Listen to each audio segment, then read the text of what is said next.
வாக்வாதினி education YouTube channel. நம்ம இன்னைக்கு பார்க்க போகிறது 11th ஸ்டாண்டர்ட் தமிழில் ஃபர்ஸ்ட் இயல் 1ல் இருக்க சிறுவினாவை தான் வந்து பார்க்க போகிறோம். சிறுவினாவில் பார்த்தீங்கன்னா வந்து ஃபர்ஸ்ட் கொஸ்டின் ஆல்ரெடி வந்து பார்த்துட்டோம். இப்போ செகண்ட் கொஸ்டின்லேருந்து வந்து ஸ்டார்ட் பண்ணலாம். நூல் ஒன்றின் முகவுரையில் இடம்பெற வேண்டுவனவாக நன்னூல் எவற்றை குறிப்பிடுகிறது அப்படின்னு வந்து கேட்டிருக்காங்க. ஒரு நூல், ஒரு புத்தகத்துல முகவுரையில ஒரு ஃப்ரண்ட்ல வந்து என்னெல்லாம் வந்து இருக்கணும், அந்த ஃப்ரண்ட்ல அந்த முகவுரையை பார்த்த உடனே இந்த புக்ல இதெல்லாம் வந்து இருக்கு நம்ம வந்து பார்த்த உடனே தெரிஞ்சிடும். அதனால வந்து அந்த முகவுரையில என்னென்னலாம் வந்து இருக்கணும் அப்படின்னு வந்து கேட்குறாங்க. பார்த்தீங்கன்னா நூலினோட இயல்பு, அந்த நூல் வந்து எப்படிப்பட்ட புக்கு அந்த நூல் அப்படின்றதுனா தெரியணும் நமக்கு. அப்போ நூலினோட இயல்பு ஃபர்ஸ்ட் பாயிண்ட் நான் வச்சுக்கணும். நூலின் இயல்பு வந்து தெரியணும். ஆசிரியர் இயல்பு, ஆசிரியர் வந்து எந்த விதமான புக்கு வந்து எழுதுறவர், அவரோட இயல்பு என்ன அப்படின்றத பத்தி தெரியணும். ஆசிரியரோட இயல்பு, நூலினோட இயல்பு, அதுக்கப்புறம் ஆசிரியரோட இயல்பு, அதுக்கப்புறம் கற்பிக்கும் முறை, எந்த மாதிரி வந்து இந்த புத்தகத்துல வந்து நமக்கு சொல்லி கொடுக்குறாங்க, அதனால கற்பிக்கும் முறை இருக்கணும். அதுக்கப்புறம் மாணவர் இயல்பு, எந்த வகையான மாணவர்களுக்காக இந்த புக்கு வந்து எழுதப்படுகிறது, அதனால மாணவருடைய இயல்பு வந்து இருக்கணும். நூலினோட இயல்பு, ஆசிரியரோட இயல்பு, கற்பிக்கும் முறை, அப்புறம் மாணவருடைய இயல்பு, அப்புறம் கற்கும் முறை, எந்த மாதிரியான டீச்சிங் மெத்தட் வந்து யூஸ் பண்றாங்க, கற்கும் முறை எப்படி வந்து லேர்னர்ஸ் வந்து புரிய வைக்கிற மாதிரி முறை வந்து யூஸ் பண்றாங்க அப்படின்னு தெரிஞ்சுக்கணும். கற்கும் முறை வந்து இருக்கணும். அதுக்கப்புறம் நூல் ஆசிரியரோட பெயர், இந்த நூலோட ஆசிரியரோட பெயர் நேம் வந்து இருக்கணுமா. நூல் பின்பற்றிய வழி, இந்த நூல் வந்து எந்த வழியில வந்து பின்பற்றி இந்த புத்தகத்தை வந்து எழுதியிருக்காங்க அப்படின்றதுக்காக நூல் பின்பற்றிய வழி. அதுக்கப்புறம் நூல் வழங்கப்படுகின்ற நிலப்பரப்பு, எந்த இடத்துல இருந்து இந்த நூல் வந்து பப்ளிஷ் பண்றாங்க அப்படின்ற பெயர் வந்து இருக்கணும். நூலினோட பெயர், அந்த புத்தகத்தினோட பெயரு, அதுக்கப்புறம் யாப்பு, அதுல என்ன இலக்கணங்கள் வந்து யூஸ் பண்ணிருக்காங்க அப்படின்னு இருக்கணும். அப்புறம் நூலில் குறிப்பிடப்படும் கருத்து, எந்த கான்செப்டை வச்சு அந்த புத்தகத்துல வந்து எழுதியிருக்காங்க. நூலை, அதுக்கப்புறம் கேட்போர், நூலை கற்பதனால் பெறுகின்ற பயன் ஆகியன.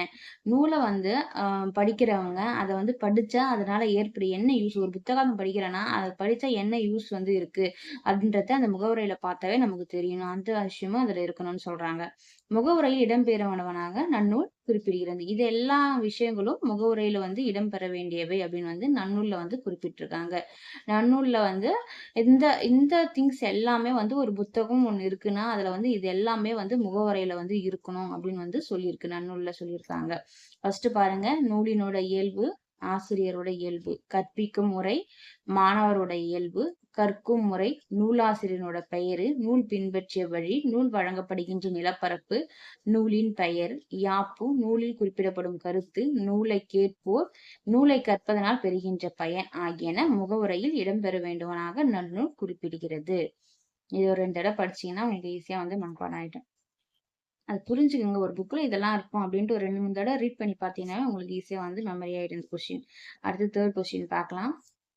என்னுயிர் தமிழ்மொழி என்பேன் என்னும் தலைப்பில் நீவிர் கொண்டுள்ள மொழி பற்றினை எழுதுகன் அப்படின்னு கேட்டிருக்காங்க. தமிழ் மொழி வந்து என்ன உயிர் என்பேன் அப்படின்னு சொல்லியிருக்காங்க. இந்த மாதிரி வந்து நீங்களே வந்து எப்படி நம்மளோட மொழி பற்றி வெளிப்படுத்தி வந்து எழுதுவீங்கன்னு கேக்குறாங்க. எனக்கு உயிர் தந்தவள் தாய், தான் ஊட்டிய பாலோடு உலகை அறிமுகம் செய்ய ஊட்டி வளர்த்த மொழி தமிழ் அப்படின்னு சொல்றாங்க.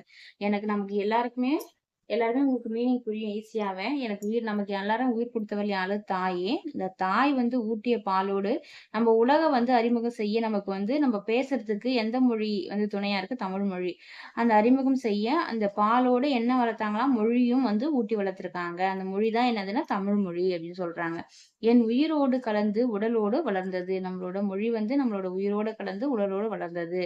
வளர்ந்த பின் வளமான மொழியை கற்ற போது அதன் வளத்தோடு வீச்சும் அழகும் ஆழமும் புரிந்தது. நம்ம அந்த மொழிய வந்து படிக்கிற பொழுதுதான் அதோட வளம், அதோட சிறப்பு, அது வந்து ஆழம், எந்த அளவுக்கு அந்த ஆழமானது அப்படின்ற எல்லாமே நமக்கு புரிஞ்சது. நம்ம பிறக்கும் போதே நம்மளோட தாயோட வந்து தாய்ப்பாலோட மொழியும் வந்து சேர்த்து வந்து நம்ம கத்துக்கிறோம். அது இன்னும் நல்லா கத்துக்கிட்ட பிறகு அதோட மொழியினோட வளமும் வீச்சும் அதோட ஆழமும் வந்து நமக்கு புரியுது அப்படின்னு ஃபர்ஸ்ட் பேராகிராஃப்ல சொல்லியிருக்காங்க. அடுத்தது, யாம் அறிந்த மொழிகளிலே தமிழ் மொழி போல் இனிதாவது எங்கு காணும் அப்படின்னு யார் எழுதியிருக்காங்கன்னா பாரதி வந்து சொன்ன பாடல் வந்து எனக்கு இப்பதான் புரிந்து கொண்டேன் அப்படின்னு வந்து சொல்லியிருக்காங்க. இந்த வரிகளை வந்து இந்த வரிகள்லாம் வந்து கொட்டேஷன் மார்க் போட்டு கலர் பென்ல எழுதினா அழகா இருக்கும். இந்த வரியை வந்து யார் சொல்லியிருக்காங்கன்னா பாரதி வந்து சொல்லியிருக்காரு. அடுத்தது, தமிழுக்கு அமுதென்று அமுதென்று பேர் என்று பாரதிதாசன் கூறியதை தெளிந்தேன். இந்த வரி பாருங்களேன், தமிழுக்கு அமுதென்று பேர் அப்படின்னு யார் சொல்லியிருக்காங்கன்னா பாரதிதாசன் வந்து சொல்லியிருக்காரு. தமிழன் என்றோர் இனம் உண்டு, தனியே அவர்க்கோர் குணம் உண்டு என்று யார் சொல்லியிருக்காங்கன்னா நாமக்கல் கவிஞர் வந்து சொல்லியிருக்காரு. இதன் சொன்னதன் ஆழ்பொருள் அறிந்தேன். இத்தனை கவிஞர்கள் வந்து எல்லாமே வந்து தமிழ் மொழியை பத்தி சொன்ன பொருளை வந்து எல்லாமே நான் தெரிஞ்சிருக்கேன் அப்படின்னு வந்து சொல்றாங்க. அதனால் என் தமிழை உயிரினும் மேலானதாக மதிக்கிறேன் அப்படின்னு வந்து முடிக்கிறாங்க. இத்தனை என்னோட ஃபர்ஸ்ட் பேரால என்னோட அன்னையோட சேர்த்து நம்ம தமிழ் மொழியும் கத்துக்கிட்டேன். அதோட வளமும் ஆழமும் எனக்கு புரிஞ்சுதுன்னு சொல்றாங்க. செகண்ட் பேராகிராஃப்ல வந்து ஒவ்வொரு அறிஞர்களும் தமிழை பத்தி என்னென்னலாம் சொன்னாங்களோ அதெல்லாம் நான் புரிஞ்சுக்கிட்டு கத்துக்கிட்டேன். இதனால தமிழோட ஆழ்பொருள் வந்து நான் புரிஞ்சுக்கிட்டேன். தமிழ் வந்து நம்மளோட உயிரினது மேலானதாக மதிக்கிறேன் அப்படின்னு வந்து சொல்றாங்க. ஃபர்ஸ்ட் யார் சொல்லியிருக்காங்கன்னா வந்து பாரதியார் வந்து என்ன சொல்லியிருக்காங்க ஞாபகம் வச்சுங்க. யாம் அறிந்த மொழிகளிலே தமிழ் மொழி போல் இனிதாவது எங்கு காணோம். பாரதியார் வந்து சொல்லியிருக்காரு. பாரதிதாசன் வந்து என்ன சொல்லியிருக்காரு பாருங்க. தமிழுக்கு அமுதென்று பேர் அப்படின்னு பாரதிதாசன் வந்து சொல்லியிருக்காரு. தமிழன் என்றோர் இனம் உண்டு, தனியா அவர்க்கோர் குணம் உண்டு. அது வந்து யார் வந்து சொல்லியிருக்காங்கன்னா நாமக்கல் கவிஞர் வந்து சொல்லியிருக்காரு. அடுத்த கொஸ்டின் பார்க்கலாம். Fourth question. கூற்று குறியீட்டு கவிதை என்பது பொருளை பதிவு செய்வதன்று நினைவு கூறத்தக்க தருணங்களை பதிவு செய்வதாகும். கவிதை கூண்டு திறந்தது சிறகடிக்கவா இல்லை சீட்டெடுக்க. கூற்றில் குறியீடு என குறிப்பிடுவது கவிதையில் எப்பொருளாக வந்துள்ளது அப்படின்னு கேட்டாங்க. ஃபர்ஸ்ட் வந்து கவிதையில வந்து பல வகையான கவிதைகள் வந்து இருக்கு. இது வந்து குறியீட்டு கவிதை வந்து எப்படின்னா எதுனா ஒரு கவிதை வந்து ஒரு சொல்லையோ அல்லது வந்து ஒரு சொல்லாடலையோ அத உருவகமாக வந்து வெளிப்படுத்தாம மறைமுகமாக இன்டைரக்டா நமக்கு வந்து ஒரு கருத்தை வந்து ஒரு குறியீட்டு பயன்படுத்தி வந்து சொல்றதுதான் குறியீட்டு கவிதை அப்படின்னு சொல்றாங்க.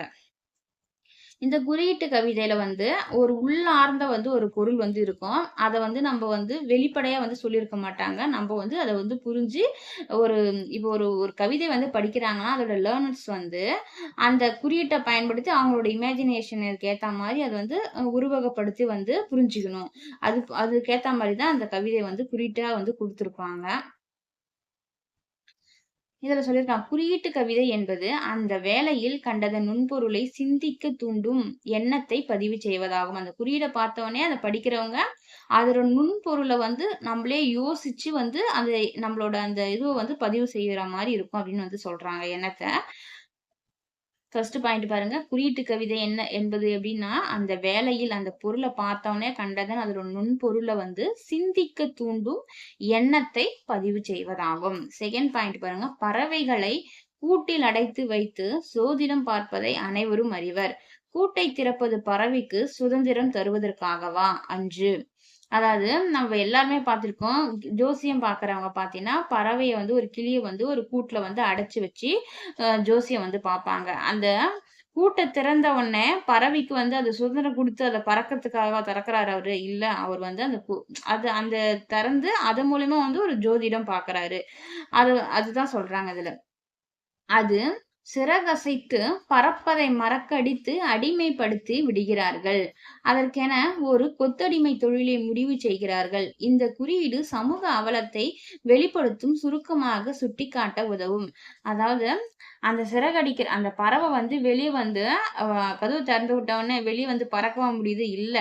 அது வந்து அந்த சிறகடிக்கிற அதோட தன்மையே வந்து மறந்து அதை வந்து ஒரு அடிமை மாதிரி வந்து ஆக்கிடுறாங்க. அது எவ்வளவு விட்டுட்டா சுதந்திரமா பறக்கக்கூடிய பறவையே அதோட திறனையே மறக்கடிச்சு அதை வந்து அடிமைப்படுத்தி வச்சிருக்காங்க. அதுக்கு வந்து ஒரு கொத்தடிமை தொழில வந்து அதுக்கு முடிவு பண்ணிட்டு நீ வெளியே வா, அதை வந்து ஜோசியம் பார்த்துட்டு உடனே உள்ள போயிடுன்ற மாதிரி அதை தொழிலை வந்து பிக்ஸ் பண்ணி வச்சிருக்காங்க. இந்த குறியீடு அந்த கிளிக்கு இருக்கிற அந்த கூண்டுல இருக்கிற அந்த கிளிக்கு இருக்கிற அந்த குறியீடு நமக்கு எதை காட்டுதுன்னா சமூக அவலத்தை வந்து வெளிப்படுத்தும். இது மாதிரி வந்து கொத்தடிமை தொழிலால வந்து எவ்வளவு பேர் கஷ்டப்படுறாங்க. அந்த கொத்தடிமை தொழில அந்த அவலத்தை வந்து காட்டுறதுதான் அந்த குறியீடனோட பொருள் அப்படின்னு வந்து சொல்றாங்க. சுருக்கமா அந்த மாதிரி அந்த குறியீடை பார்த்தவொடனே நம்ம இதுதான் வந்து சுட்டி காட்டும். கொத்தடிமைத்தனத்தை தான் நம்ம அந்த குறியீடை பார்த்தவொடனே புரிஞ்சுக்க முடியும். இதுதான் அந்த குறியீட்டு கவிதையினோட அர்த்தம்னு சொல்லலாம். சுருக்கமா வந்து சுட்டி காட்டுறதுக்கு வந்து உதவும். நம்ம வந்து இவ்ளோ எக்ஸ்பிளைன் பண்ணணும்னு அவசியம் இல்ல. அந்த குறியீட பார்த்தோனே இதுதான் அப்படின்னு வந்து சுருக்கமா சுட்டி காட்டுறதுக்கு தான் உதவுறது தான் அந்த குறியீட்டு கவிதை அப்படின்னு வந்து சொல்லியிருக்காங்க. அடுத்த கொஸ்டின் பாருங்க. 5th question. மொழி முதல் மொழி இறுதி எழுத்துக்கள் யாவை? ஒவ்வொன்றுக்கும் எடுத்துக்காட்டுகள் தருக அப்படின்னு கேக்குறாங்க. மொழி முதல்ல வர எழுத்துக்கள் என்னென்ன அப்படின்னு முதல்ல வந்து பார்க்கலாம். மொழி முதல்ல வந்து என்னென்ன எழுத்துக்கள் வரலாம்? 12 உயிரெழுத்துக்கள். உயிரெழுத்துக்கள் 12 இருக்கும். அந்த உயிரெழுத்துக்கள் 12மே அது எல்லாமே வந்து மொழி முதல்ல ஒரு ஸ்டார்ட் ஆகுறப்போ வரும்னு சொல்றாங்க. அது இல்லாம வேற என்னலாம் வரும்னா வந்து, அம் ம் இக்கு, இங்கு, இச்சி, இஞ்சி, இத்து, இன்னு, இப்பு, இம்மு, இவ்வு. இதுல இருக்கிற 10 மெய்யெழுத்துக்களும் வரும். மெய்யெழுத்துக்கள் வரும். உயிரெழுத்துக்களோடு சேர்ந்தும் மொழிக்கு வந்து முதல்ல வந்து இந்த எழுத்துக்கள்லாம் வரும் அப்படின்னு சொல்றாங்க. எக்ஸாம்பிள் வந்து குடுத்திருக்காங்க பாருங்க. மொழி முதல்ல வந்து பாத்தீங்கன்னா, அன்பு அ, ஆடு ஆ, இலை ஈ, ஈகை ஈ, உரல் ஊ, ஊசி ஊ, எருது ஏ, ஏணி ஏ, ஐந்து ஐ, ஒன்று ஓ, ஓணான் ஓ, ஔவை ஔ என உயிரெழுத்துக்கள் 12ம் மொழிக்கு முதல்ல வரும். இந்த உயிரெழுத்துக்கள் எல்லாமே 12ம் மொழிக்கு வந்து முதல்ல வரும் அப்படின்னு வந்து சொல்லியிருக்காங்க. அடுத்து பாத்தீங்கன்னா வந்து இக் பிளஸ் ஆ, இக் பிளஸ் ஆனா தெரியும் களம். இங் பிளஸ் ஆனா நுணம் அப்படின்னு சொல்றாங்க. இச் பிளஸ் ஆ சங்கு. இஞ்ச் பிளஸ் ஆ ஞமலி. இத்து பிளஸ் ஆ தமிழ். இன் பிளஸ் ஆ நலம். இப் பிளஸ் ஆ பா பழம். இம் பிளஸ் ஆ மலர். இ பிளஸ் ஆ யவனம். இப் பிளஸ் ஆ வளம் என மெய்யெழுத்துக்கள் 10ம் மொழிக்கு முதல்ல வந்து வரும் அப்படின்னு சொல்லியிருக்காங்க. இந்த எழுத்துக்கள் அதாவது உயிரெழுத்துக்களும் மெய்யெழுத்துக்கள்ல குறிப்பிட்ட எழுத்துக்கள் மட்டுமே நமக்கு வந்து மொழிக்கு வந்து முதல்ல வந்து வரும்னு சொல்லியிருக்காங்க. அடுத்தது மொழிக்கு இறுதியில வரும் எழுத்துக்களை வந்து கேட்டிருக்காங்க. மொழிக்கு இறுதியல் ஒரு எழுத்து எழுதுனா அது லாஸ்ட்ல வந்து என்னென்ன எழுத்துக்கள்லாம் வரும்னா உயிரெழுத்துக்கள் வந்து 12ம் வரும்னு சொல்லியிருக்காங்க. அதுக்கப்புறம் இஞ்சி, இன்னு, இன்னு, இம்மு, இன்னு, இர், இல், இவ், இழ், இல்லு என்னும் 11 மெய்யெழுத்துக்கள். 11 மெய்யெழுத்துக்கள். உயிரெழுத்துக்கள் 12, 11 மெய்யெழுத்துக்கள். அதுக்கப்புறம் குசுடு, துபுரு. இது என்னதுன்னா குற்றியல் உரம் ஒன்றும் ஆக 24 எழுத்துக்கள் வந்து மொழிக்கு இறுதியில் வரும் சொல்றாங்க. இங்க 24 எழுத்துக்கள் வந்து மொழிக்கு லாஸ்டா வந்து வரும்னு சொல்லியிருக்காங்க. இதுக்கு ஒவ்வொன்றுத்துக்கும் எக்ஸாம்பிள் பாருங்க. முதல்ல உயிரெழுத்துக்கள் எக்ஸாம்பிள் குடுத்திருக்காங்க. நீங்க ஓனா கூட வந்து எழுதலாம். இது மாரி வந்து ஃபர்ஸ்ட் ஆ, பலா, ஆ, கிளி, ஈ, தேனீ, ஈ, தரு, பூ, ஊ, மேலே, ஏ, ஒரே, ஏ, தலை, ஐ, ஓ, ஓவும் பலவோ 2மே வந்து ஒரே சவுண்ட்ல தான் வரும். பலவோ, ஓ, கௌ, ஔ என உயிரெழுத்துக்கள் 12 மொழிக்கு வந்து இறுதியில வந்து வரும்னு சொல்லியிருக்காங்க. அதுக்கப்புறம் மெய்யெழுத்துக்கள் பார்த்தீங்கன்னா உறிஞ்ச், இஞ்ச், மண்ணு, இன்னு, வெறி, இந்து, பழம், இம்மு, அரண், இன்னு, மெய், ஈ, அவர், இர், அவள், இல்லு, அவ், இவ்வு, தமிழ், இல், அவள், இல் என மெய்யெழுத்துக்கள் வந்து 11 மொழிக்கு இறுதியில வரும். உயிரெழுத்துக்கள், மெய்யெழுத்துக்கள் வந்துச்சு. அதுக்கப்புறம் பார்த்தீங்கன்னா, குசுடு துபுரு குற்றியலுகர எழுத்துக்கள் பார்த்தீங்கன்னா, பாக்கு, கு, பஞ்சு, சு, எட்டு, டு, பந்து, து, சால்பு, பூ, கயிறு, ரு என குற்றியலுகர எழுத்துக்கள் மொழிக்கு இறுதியில் வந்து வரும் அப்படின்னு சொல்லியிருக்காங்க. உயிரெழுத்துக்கள், மெய்யெழுத்துக்கள், அப்புறம் குற்றியலுகர எழுத்துக்கள் இது எல்லாமே வந்து மொழிக்கு வந்து இறுதியில வந்து வரும்னு சொல்லியிருக்காங்க. ஒவ்வொன்றுத்துக்கும் எக்ஸாம்பிள் குடுத்திருக்காங்க. அது நீங்க வந்து பார்த்துட்டீங்கன்னா, நீங்க அத வச்சு ஓனா கூட நீங்க வந்து எழுதிக்கலாம். வேற வேர்ட்ஸ் போட்டு கூட வந்து எழுதிக்கலாம். இந்த வீடியோ வந்து பிடிச்சிருந்தா லைக் பண்ணுங்க, ஷேர் பண்ணுங்க, சப்ஸ்கிரைப் பண்ணுங்க. நன்றி.